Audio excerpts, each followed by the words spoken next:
How does meditation help with fears, anxieties, and anger, even when some people doubt its effectiveness?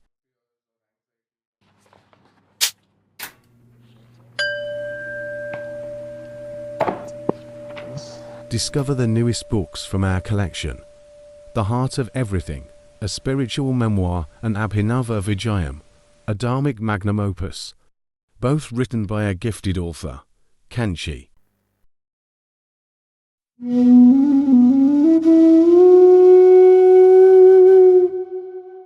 See, it definitely helps you overcome your anxieties and your fears and all that. But it's not 100% of the time to 100% of the people. So it doesn't work, or a person's, or it, I can say it works only as much as the person is capable of taking, of receiving. So it's not that just because you're meditating, you're having an amazing meditation experience, because it takes a lot of time and effort to progress on the path. So it is not that if I'm meditating for 20 minutes a day, all 20 minutes my mind was, absorbed in the object of my meditation. Any meditator will tell you that when they sit for meditation, they are sitting even for 20 minutes, there's barely 1 or 2 minutes of silence, actual silence. So, but that even that 1 or 2 minutes of silence goes a great way, goes a great distance to help the meditator. So, as it becomes stronger, as the meditation becomes stronger, the meditator becomes quieter. So, his natural tendencies to be afraid, to be angry, to go and jump at things, and to overthink, all these things will come under control. So, it is not to say that a person will become perfect. Perfection will arise when the meditation practice is perfected. You get what I mean? So when you are meditating and the meditator gets absorbed in the object of meditation, loses the difference between the seer, the seen, and the process of seeing, this is called Samadhi. When this absolute absorption happens, it is called Samadhi. And when a person goes into Samadhi, the manovrittis or the fluctuations of the mind disappear altogether, and the vasanas are destroyed. The vasanas are the habit patterns that are residing in consciousness of man. These vasanas are completely destroyed only in Samadhi. Otherwise, they can be restrained. The patterns can, move about a little bit. You can become more and more sattvic, but the vasanas will not be destroyed, or what we call the karmas will not be destroyed unless a person attains samadhi. So, and even in samadhi, there is something called savikalpa samadhi. So, the first part of samadhi, what we can say is savikalpa samadhi. In savikalpa samadhi, the object of meditation remains. The subject of meditation remains. Suppose I am meditating on the breath. The breath is there. The meditator also is there. So the absolute differences have not dissipated as yet. The meditator exists, the object of meditation exists. There is a slight difference in consciousness between these two things. This is called Savikalpa Samadhi. It is still Samadhi, it is still absorption, but the meditator has not yet disappeared. So this is called Savikalpa, where the object of meditation also is held together. So suppose I meditate on a form of God, the form of God appears before the meditator, right? So in the form of God, you will also experience the seer. The seer also exists and the form of God also exists. This is called Savikalpa Samadhi. In Nirvikalpa Samadhi, that is the next stage, the form of God also disappears, the seer also disappears. The seer, the one who is experiencing this thing, gets absorbed in the form of God.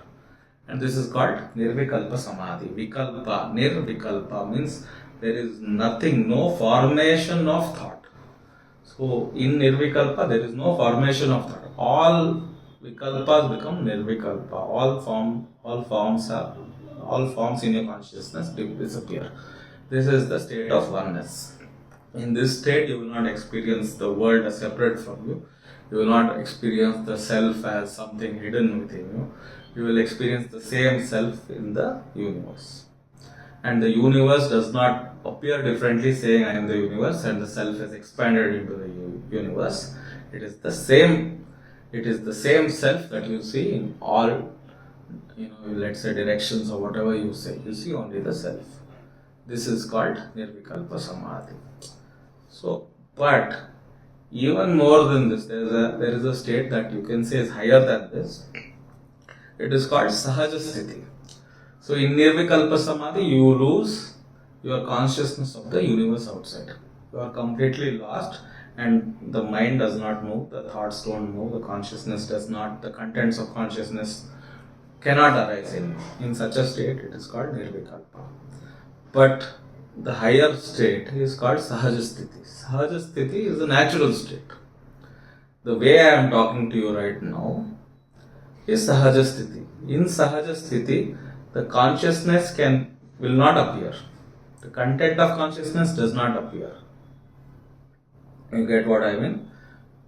The meditator is absorbed in meditation. The meditator has disappeared, the meditation has disappeared, and the process of meditation also has disappeared. But the expression continues. And this expression appears only to the person who is witnessing. You get what I mean?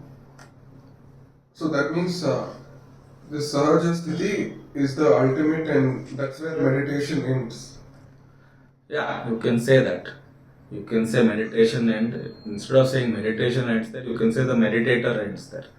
All effort to meditate ceases in sahaja sthiti. You get what I mean? In sahaja sthiti, the effort, there is an individual usually who was trying to make the effort. This individual is burnt out in the fire of nirvikalpa. The individual is nothing but a cluster of thoughts. He is a cluster of thought. The thought is I am. This cluster the seed from which the whole universe appears and creates the universe of vikalpa, means of different things. You know what I mean? So it creates you and me, this and that, creates all these different aspects of reality. This is called Maya. So this is the creator is this I am, this I thought, who is the creator of this.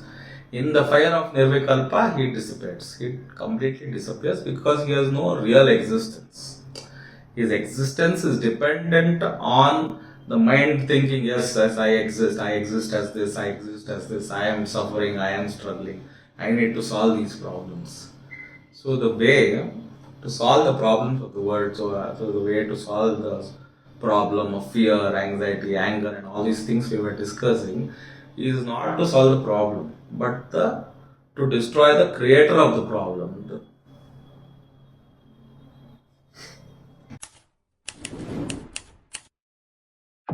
If you liked this video, hit the like button and subscribe. And thanks for watching. We'd love to hear your thoughts in the comments below.